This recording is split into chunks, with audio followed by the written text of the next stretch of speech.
What's up, everybody? Welcome to the latest RiOT Comedy Podcast presented by RiOT. Shout out to RiOT for keeping us hydrated. World's best water. Today, Olympic basketball roster. We're going to get into the latest couple free agents to fall. Way too early predictions. Biggest losers of the offseason. So we got a few topics. Let's get to it. Let's start with Olympic basketball. What do you think of the roster we put together? Love it. Love the fact that Joel Embiid's on Team USA. Love everything about it. Love everything about the roster. I think the Avengers. I think we're a little bit old, but at the same time, like, what are you supposed to do? You know, we'll see how the Olympics go in like 8 years, whenever all these players are too old to play and they're retired. But this go around, I like our chances of winning gold. We're supposed to win it every year. My question to you is: everybody keeps talking about who would be your starting who would be your starting five of the Olympics? Well, I think Embiid, LeBron, Steph, KD, and Ant would be my starting squad. Gotcha. But I would also consider figuring out a way to get Tatum in there, because I don't want Ant being my only guy who's got some legs under him anymore. You know what I mean? I feel that. Like, yeah, a lot of those. I mean, I just don't want to see us construct like a starting five based on like how good you were 5 years ago. You know what I mean? Like I feel you. That's just what I don't want to see. I don't want to see all these super old dudes. Like, my starting five, in my opinion, you need to run out Steph, Ant, LeBron, Bam, and AD. Like, those are the five that I'm running out there, because I'm not mad at that. I'm not mad at that. Bam is great at running the floor, man. I'm super over hearing all these people talk about, like, was the U.S. going to be good enough? Like, all these things we got, like KD. No, like, just go be bigger, stronger, and faster than everybody on the court for, like, just like what you're supposed to do. Like, we come from a small town, right? And you know what happens whenever you go to a tournament and all these kids from other schools come and play from larger schools that are of different skin tone than you. They're bigger than you, they're stronger than you, and they're faster than you, and they wipe the floor with all these tiny white boys out here. Go do that in the Olympics. Go do that. But you gotta send the athletes. Right. And like, I think if we have AD, Bam, Ant, and LeBron on the court, we got athletes. Like, LeBron's old, but he's still an athlete compared to like Luka. Absolutely. And European players, you know, like, obviously, like, Greece has Giannis, but besides that, like, LeBron's going to be one of the most athletic people on the court almost the whole Olympics, even though he's old. Yeah. But, like, just go out there and be bigger, stronger, and faster than everybody. I don't care about, like, good team basketball, and I don't care about any of that. Do what the Dream Team did in '92 and run up and down the court and get hard jams and win a gold medal. I feel you, but man, this isn't '92 though. So the thing is, like, you're going to have to play a little bit of team basketball to beat these guys. I do not care what year it is. You just saw what I don't know if you've been watching, but did you see what our under-17 team just did? No. We beat everybody by 40 points. Because America produces the best basketball athletes in the world. We won't whoop everyone. We're supposed to win by 30. I don't care. Like, I'm over here, and like, the rest of the world's catching up. One guy on every team is caught up. That's it. One, maybe two guys on these teams are caught up. We have 10. Hey, we have 10 guys that are caught up. Real talk, though. I saw a meme on social yesterday. It said, no one's more dangerous than a C-plus NBA player playing for his Olympic team, playing for his country. Heard that, dude. And that's kind of real. Like, these dudes show up and hoop, man. We should just throw guys out there that are, like, on contract years, and guys that need to make names for themselves, and guys that are looking for endorsement deals, so they go out there and play as hard as they can. Like, but that's my thing, is, like, it's not rocket science. Like, I'm tired of hearing about the rest of the world's caught up. They haven't caught up. One or two guys from each country is caught up. Like, you can't name more than two or three guys on every country's team. Like, obviously, no, the rest of the world has not caught up. They've just narrowed the gap. It used to be a mile, and now it's almost a mile, but not quite anymore. If we were playing America versus the world, that'd be a different story. Yeah. I still think we should win. never lose to any one country. Absolutely not. That's a good question. Do you think that we would beat the world? Absolutely. You do? Like, keep in mind, the other starting five is going to be it's going to be like Joker. Our Olympic team, we would beat the world. Absolutely. It's going to be Joker and Luka and Shea and Wemby, and there's a million guys that I'm not naming right now for sure. Million. Jamal Murray, Canadian. What do you say? Mm-hmm. JoJo. Giannis. Technically, JoJo shouldn't be on our team. Like, let's be honest. Like, if it's USA versus the world, Yeah, like Joel Embiid's probably he's probably should go play for the world. Like, it would be tough, but I also think that we would win. Maybe I'm just, naive and It an wouldn't be asshole. easy. It wouldn't be easy, but yeah, I think whenever you look at our roster in the personnel that we got, yeah, I would take them. Me too. I think that our Olympic squad. team is so good that I don't think Devin Booker has any business on the team. That's how good our Olympic team is this go around. I wouldn't play him.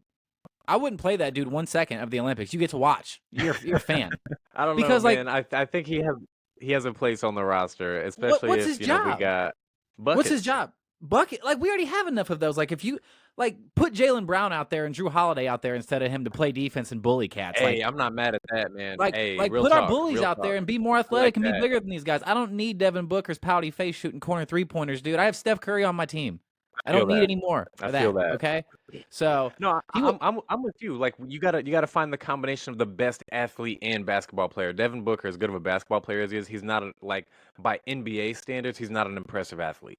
Well, here's the thing too: is like if you look at the starting five that I named, like just to give you a real quick hashback, it was like Steph, LeBron, Ant, AD, Bam, and then your bench players are going to be Tatum, Kevin Durant, Joel Embiid, Drew Holiday.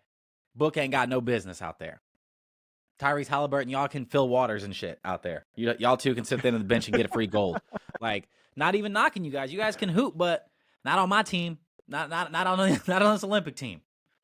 So that's how I would run it. I would run biggest, strongest. Like, I know people can say it doesn't work like that anymore, but I would beg anybody to go onto a basketball court with a full team that's bigger, stronger, and faster than them and see how bad of a time they have.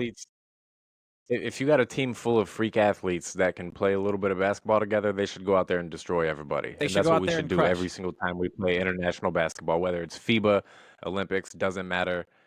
Like whenever, so yesterday, NBA, like during the preseason and things like that, they'll play like Oklahoma City was playing China yesterday. Is that who was playing? Like, they whooped them. That's how it should be even when you're playing the All-Stars. Like, our All-Star team versus their All-Star team should be just like one of our NBA teams versus one of their professional teams. Like, for sure, it should be a 20 to 40 point blowout every single time.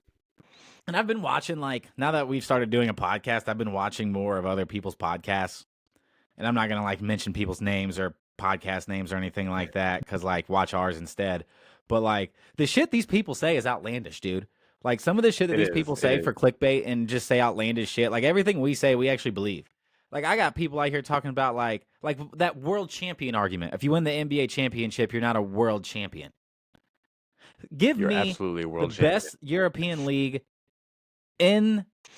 Give me the best European League champion and throw them out there against the Minnesota Timberwolves, who got eliminated in a conference finals, and they're gonna beat the shit out of them, dude. Like, there's no gap, there's none of this. The Denver Nuggets got eliminated in the second round, and they will beat any team in the world by 40 points. 100%. So, like, I hear these guys talking about this, team, man. But pick the champion of any league around the world, and the Denver Nuggets will beat them by 40 points. Hey, hey, that was one thing on. There was on Gil's podcast. He said they lose by 200. Yeah, they lose by 200. Lose by 200 points. Dude. He would lose by. It's insane, dude. Some of the shit I hear people say. Joker and Murray out here playing against another team that's not an all-star team, just the regular league champ. Come on, game over. Game over. We're in this league's champion. Like, I damn near think we put Boston Celtics out there and win the gold. Not damn near win the gold. Win the gold. Like if you were just like, okay, like, countries don't matter. Here's the NBA champion going to the Olympics. They have Porzingis, they got everybody. We'll win. Absolutely. Because they're a real team also. We might win by more points per game. The Boston Celtics, who've been playing together for a long time, have a lot of team chemistry and love hooping together, and won 67 games in the NBA. There's only been 10 teams ever win 67 games.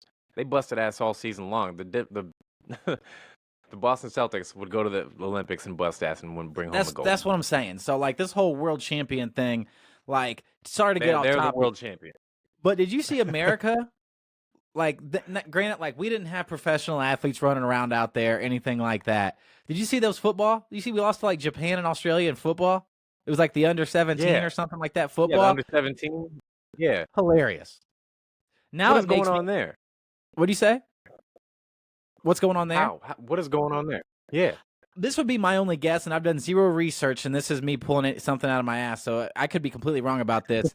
But like, my guess would honestly probably be that a lot of these really, really good high school athletes didn't play in it because, like, I got nil deals to go get, and I can't risk injury for college. I'm gonna go make $800,000 next year in college. I'm not playing in the under 17 football league because it's a joke. Yeah. But the fact that even happened, now I'm like, put football in the Olympics, not flag football, not 7-on. Put real football with helmets and pads on there, and go do it. Even still, our under 17 team who ain't full of NIL deals and this and that should still win because I don't know how it is now, but I know whenever I was in high school, I didn't play football, but every football player in America damn near does steroids. So we should be sending some steroid dudes over there to bust ass and whoop these kids because our kids are on steroids, and that's real, whether anyone wants to hear that or not. Well, they want to hear it or not, dude. You ain't built like a. You don't everywhere look 40 at 17. But that's for another day. Like half the kids are doing steroids at least. Oh hell, more than half. I talked to a kid about it when I lived in Los Angeles, and he told me that his coach was just like, "Here, take these." Yeah, absolutely. You want to be better at football? Take these. He's like, "Oh, dude, that was so strong." I'm like, "Yeah, but you almost blew your heart out at 17. Like, what are we even talking about here?" I can go do a bunch of meth and be strong for like an hour. Like, it don't even matter. You fucked up your body for the rest of your life so you could be good at a sport in high school. Think about that. Yeah, dude. I mean, if you have, like, I'm not gonna lie. If I had a chance to go pro in like baseball, to the pros, it was worth it. In baseball and football, to the pros, it was worth it. If I was a baseball player, which I'm not, but if I was a baseball player and like I'm hitting 10, 11 jacks a season, and I go to hitting 25 on steroids in college, and I'm gonna get drafted now. Like, I do steroids. I took them. Don't take them, kids. Don't do it.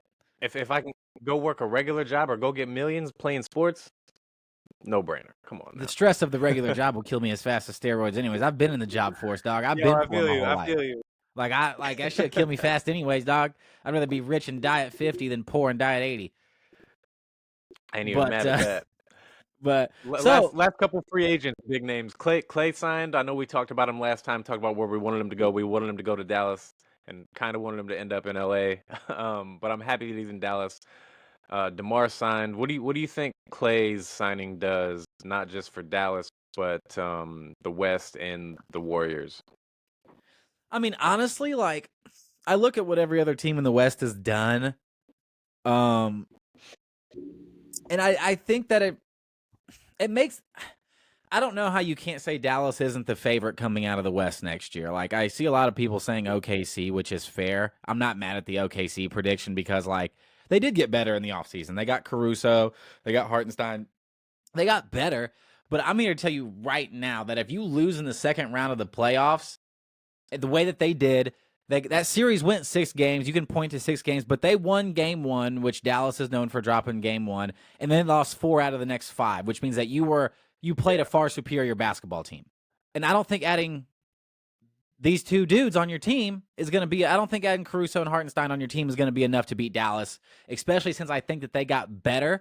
Now, I know Derrick Jones Jr. is good at defense, but defense isn't what cost them the championship last year. Not being able to put the ball in the basket consistently is what cost the Dallas Mavericks the championship last year.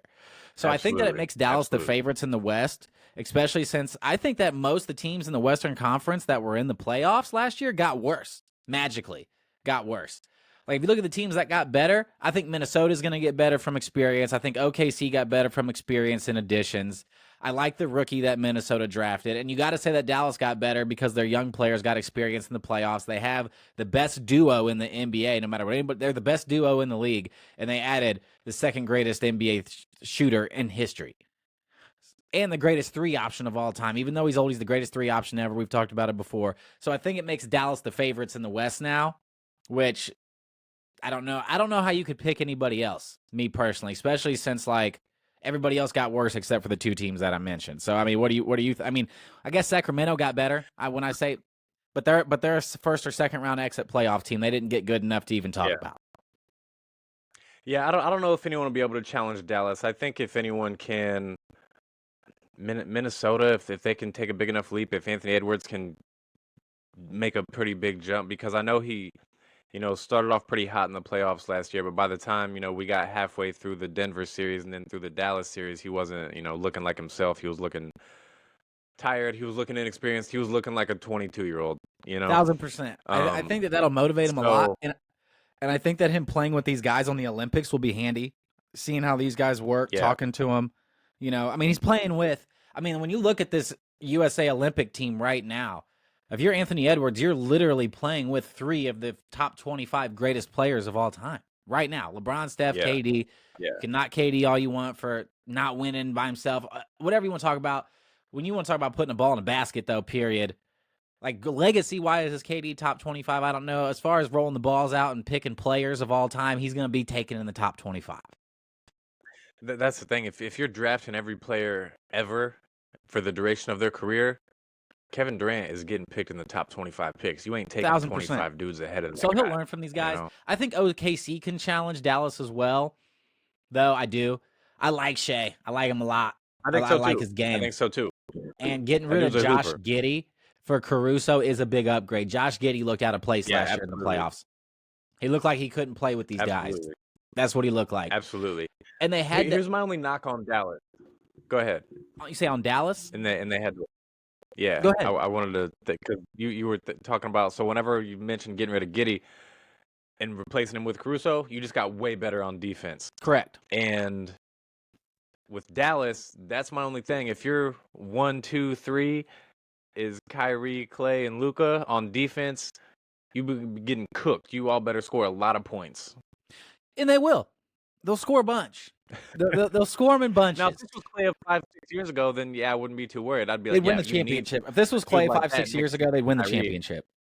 Yeah, but he's not quite the same defender. He's getting old, but yeah, I mean, and then Kyrie always been a shaky defender. Luka never even plays defense, so never. You're gonna be getting worked a little bit on the defensive end. Well, that's why OKC's interesting, just because they got now Chet plays his natural position all the time. Yeah, at the 4, and also they should have the best defense in the league next year. There's no way that Shea and Dort and Williams guys and Caruso and Chet and Hartenstein, you guys should have the best defense in the NBA, and it shouldn't even be fucking close. Like, you guys should be by far the best defensive team in the NBA, and it shouldn't even be close. You guys should be leading that category by the same distance that second place is leading 10th place. Like, you guys should be having that much of a defensive disparity amongst the rest of the league, even over Boston, over all these other guys. So now all of this is a moot point, I believe, just because Boston is who they are.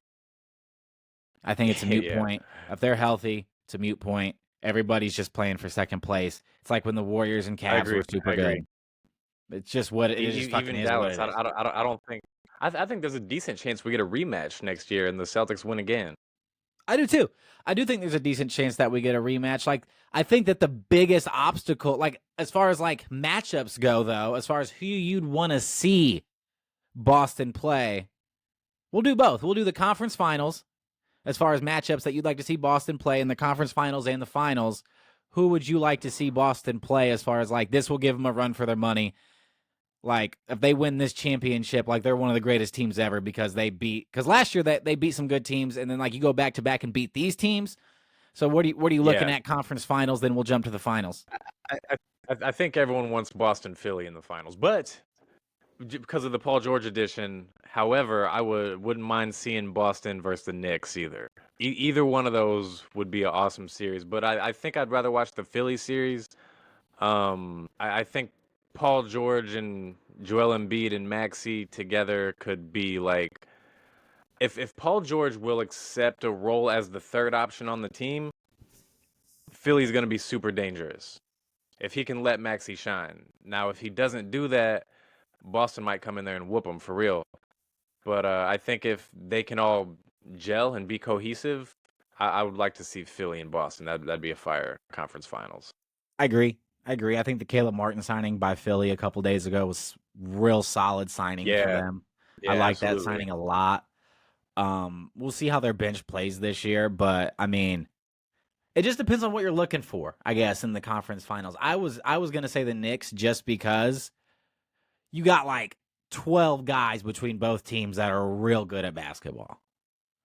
Like 6 on each team are real good. Like top to bottom, they're real solid.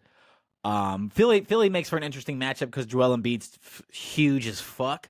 And Porzingis can't stop him. Al Horford can't stop him. There's nothing that they Yeah. can do against Joel Embiid. Nothing. Right. And Paul George is a physical specimen, and Maxey's just he's the new Flash, dog. He got lightning speed.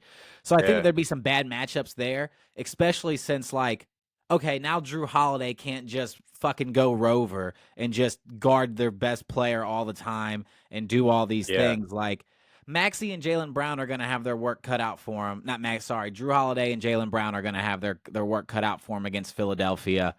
I just like New York because they got a little more grit to them, man. They got a little bit of that. Yeah, it's they something do. You can't, Absolutely. It's something you can't even really like pinpoint. It's just that dog that you know. I feel you. That's why I was Boston a little could bit struggle hesitant with. to say Philly. There's just something about Philly. It just makes me feel like they're gonna lose. I don't know why. It's just like they just can't. They can't and won't get over the hump. That's just how I feel. As the classic saying goes, dog, about history Philly. repeats itself, dog, and these motherfuckers are second round playoff exit if they ain't fucking careful.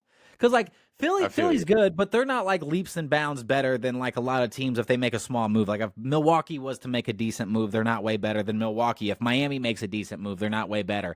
I don't know if they beat New York in a series. I do know that Boston will beat all of those teams, though.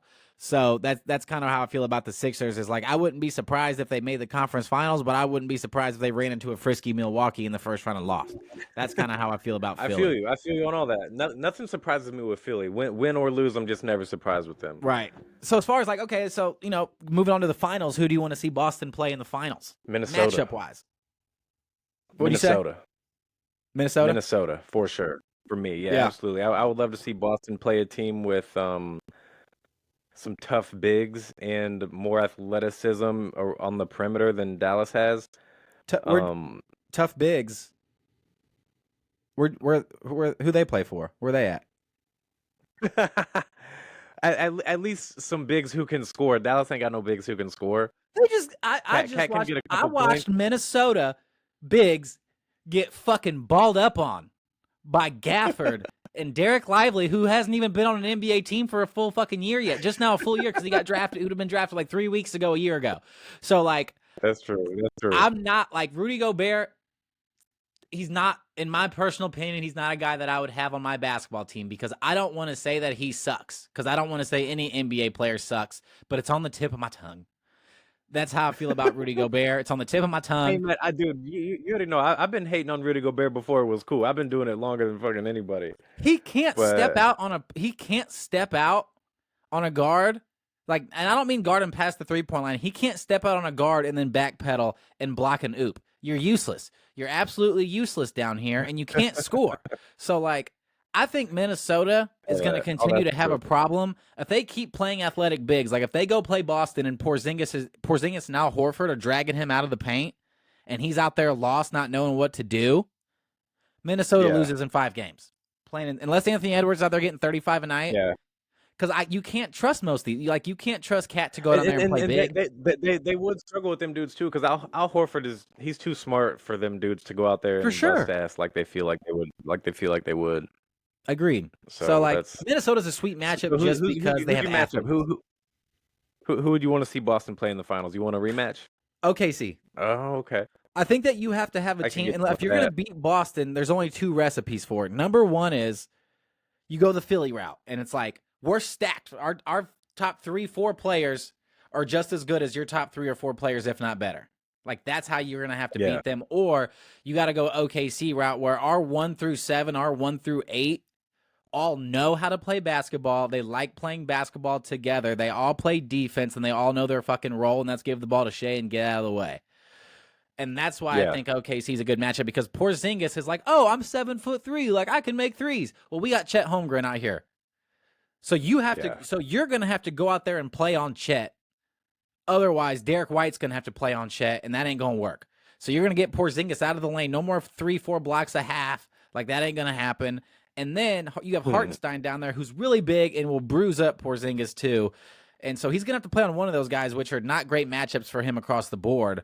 And then now we have Shea, and then you have the best defensive wings in the league to guard Jaylen Brown and Jason Tatum. That's why I would choose them. But I ain't mad at Minnesota just because I love Anthony Edwards so much. I'll watch him play basketball anytime, any place. What's going Same. on? I'm just a little bit biased because I just love watching Edwards hoop, and I would love to see him challenge Yeah, I mean, that's who I Boston was for rooting that. for in the playoffs last year. Unfortunately, I never thought I'd cheer for Minnesota. But Yeah. like, who do you want to see get their championship ring? I'm like, Same. Ant. It wasn't even like close for me. I was like, I'd like to see Ant do it because, like, obviously, like, Same. I was down for the repeat. With Denver. You don't get to see a lot of repeats, so like, Yeah, that would've been cool. we haven't seen one in ages. It feels like, so I was down. I was down to see a repeat, and then once I saw Ant balling in the second round, I'm like, oh, this is the guy. This is the guy. And speaking of Ant being the guy, he made some Olympic comments recently about they got to fit around me. I'm the guy. So with him saying that, who do you think should be the guy that Team USA runs their offense through? And who do you think that they should give, you know, like the way Kobe was for our Redeem team, you know, who should we have be that guy? Is it Anthony Edwards? I think so, yeah. I think so because when I look at this roster, I don't see anybody who, except for maybe LeBron, which if this dude walked in the locker room, if Anthony Edwards walked in the locker room and said, "I'm the guy, y'all need to give me the ball when it's crunch time if it's close," do you think anyone on our roster would challenge him and say something to him about it and say, "Nah, that's me, young man"? I don't think that they would because I don't think that they should. I don't think that if you're over the age of 34 that you should be trying to be like, nah, young fella, like I got the last shot. Like even if they were younger, I don't see any of these dudes challenging him because I don't see that as their personality. Except for maybe LeBron would say something about it, but he'd probably be passive aggressive about it for real. He'd get him traded for sure. But yeah, I don't see anyone on the roster who would be like, nah, I don't think so. I don't think so, dog. Only JoJo. Only Joel. Maybe him. Joel might say something, But and Drew Holiday might say something for somebody else. But as far as like somebody standing up for them, maybe Jaylen Brown. I don't know. He seems to kind of command some respect around him. Like, I did just go get the conference finals and NBA finals MVP.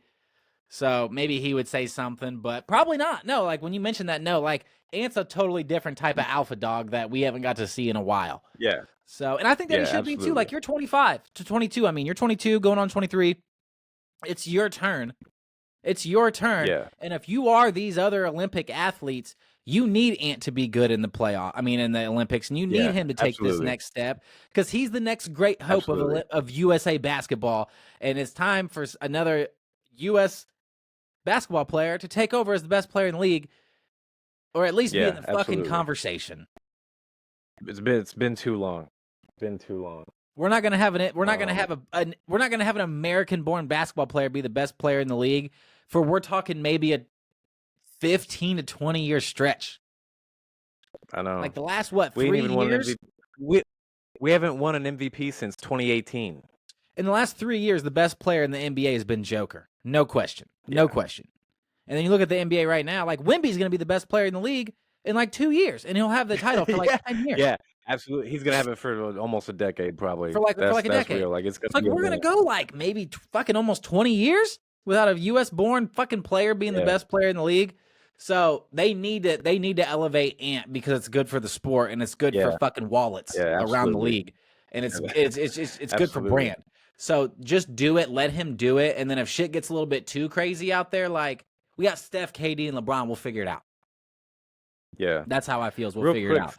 Sticking over there in the West, talking about teams that Boston might play. They're not a contender, but I like the move. I know we mentioned DeMar in the beginning of the episode. I think that's a great move for the Kings is getting DeMar.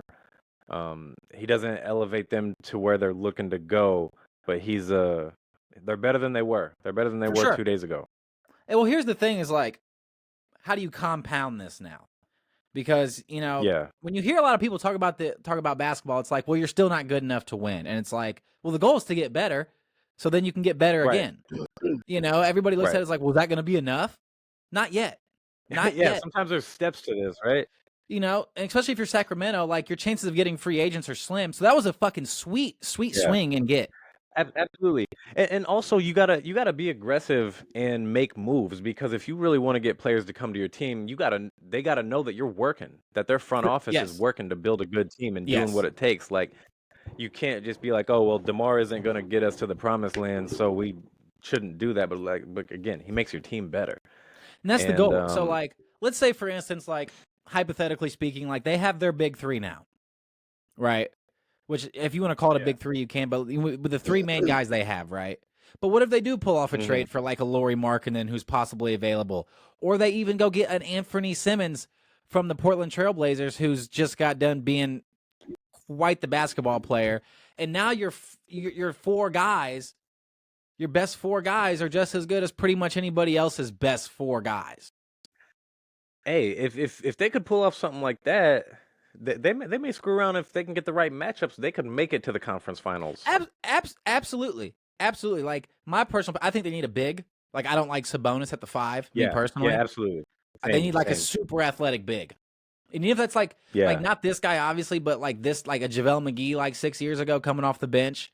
You know, they need a guy out there who's like a super athlete who's super fucking huge. Because making Sabonis work like that all the time, he's gonna get hurt. Like, you can't have him out there just working like that all the time, unless like he played the 5, and then they would like you could get somebody like a Draymond Green or a Jaren Jackson Jr., which those guys obviously aren't available.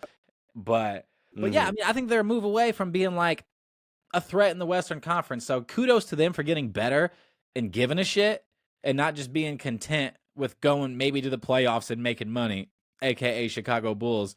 Thank you so much for actually making the NBA fun to fucking watch. Like, I appreciate teams doing this and trying to be better. So, like, especially with, like we mentioned earlier, like, a lot of the Western Conference teams got worse. If you're the Kings, you might go to the second round of the playoffs now. Like, you're better than the Warriors now. And you're better. Absolutely. I don't know if they're better than the Grizzlies or not, but I think you're as good as the Grizzlies. I think so, too. I think you're as good as them. So, like, when we're talking about, like, a lot of these things, like, we will do a, right now, we'll jump into the too early to predict, but we're going to do it anyways for content. Welcome to the segment of too early to predict, but need it for content purposes. All right. So I don't need deep explanations for these. Kind of a rapid fire, running low on time. Winner of the Western Conference. Dallas. Winner of the Eastern Conference. You know what? I'm gonna change. I'm gonna change it. I think OKC is gonna win the West and lose to Boston. Okay.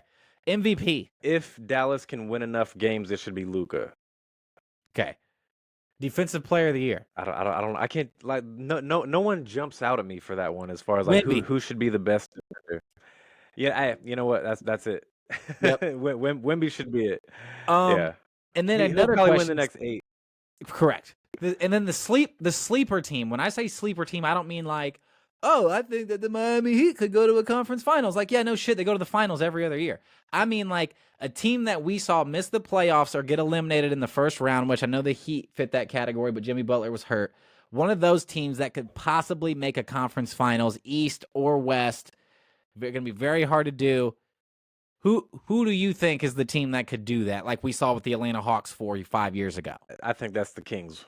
We were just talking about them. For all the reasons we just mentioned, that is the Kings. I like the pick. I think the Pelicans have something to say about that.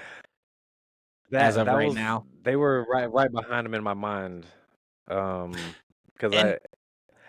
they're not done. I think they got a squad, and I think if Zion can stay healthy, which he did last year, if I'm not mistaken. Not in the playoffs, baby. He was no, not in the playoffs. Not in the playoffs.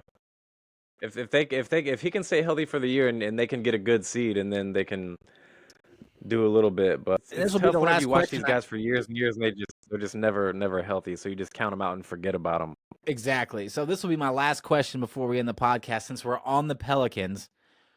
What is a team that should trade for Brandon Ingram and they get better because of him, regardless of like how he acted in the playoffs last year? Don't want to hold that against him, regardless of his attitude, how he plays defense, whatever bad shit you want to say about Brandon Ingram. The dude can play ball, though. So what team in the NBA can use his services and their team gets better without him possibly hurting their franchise? I think there's a couple teams. I think I think he would be a good addition in Memphis. I think he would be a good addition in Sacramento. There's a couple teams that could use more perimeter scoring, and he's a dude who can get a bucket. And he can create a shot. He can shoot over people. I think there's a few teams that he can.